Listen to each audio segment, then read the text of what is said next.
Hey guys, good morning to all of you in the amazing Steno channel. This is Aditya Singh presenting to you the transcription number 11 from the Kailash Chandra magazine. So get ready. 5, 4, 3, 2, 1. Start. Sir, several questions raised regarding the Defense Ministry and the External Affairs and Irrigation Ministries have been clarified by my colleagues from those ministries. My task, therefore, has been simplified to that extent. Before I go to the questions, financial and economic, raised by several honorable members, I should like to clarify one or two points which are more administrative than economic or financial. One of them was raised by my honorable friend.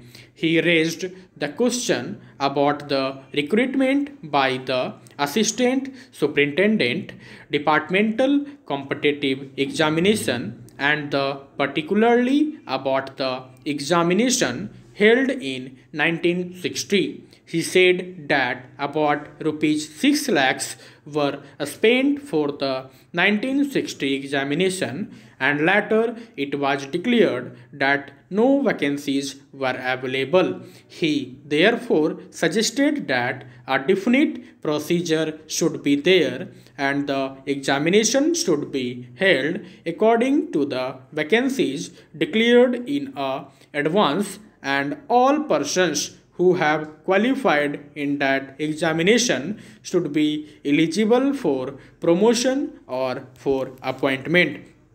Sir, I do not know whether the honorable member knows how these vacancies are filled. He probably refers to the section officer's grade in the Central Secretariat Service.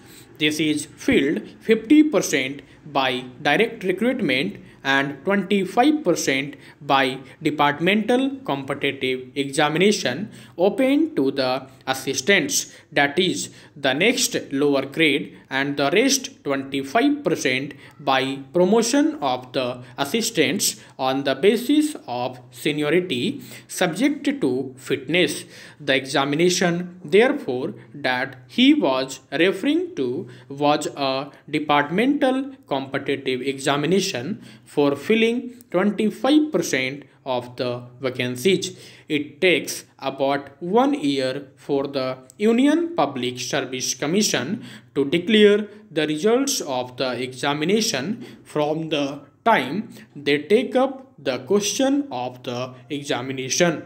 It is not, therefore, possible to declare the number of vacancies to be filled in from the very beginning. To declare them just when the results are out is more realistic, and that is what is done.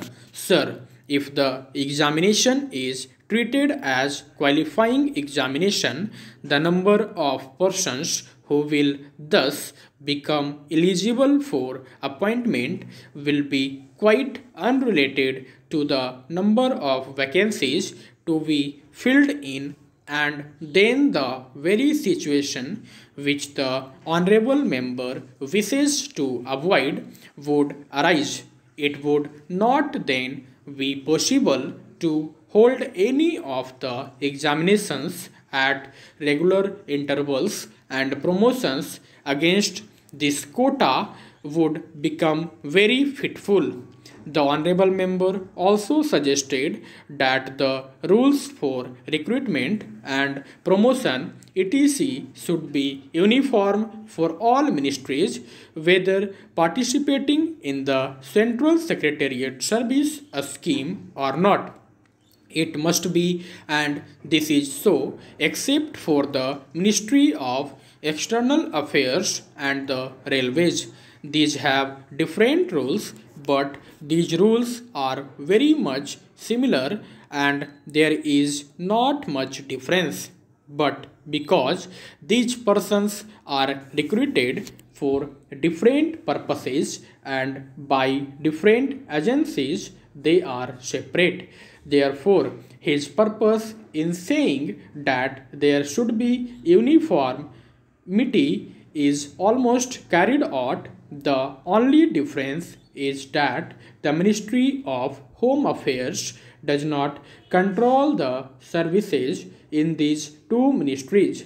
Then, sir, questions were raised about backward areas and the backward states and also about the city of Calcutta. If the budget is properly scrutinized, it would be found that assistance is provided for the states, particularly the backward states, and the Finance Commission, which assesses the overall requirements of the states, takes this into consideration and makes its recommendations, which are carried out every time the Finance Commission's recommendations are received, and they are received periodically according to the Constitution. Sir, I would like to give the total amount paid to the states on this account. The main objective of planning is to create conditions in which living standards are raised in a sufficiently reasonable level and all citizens are given full and equal opportunity for growth and service.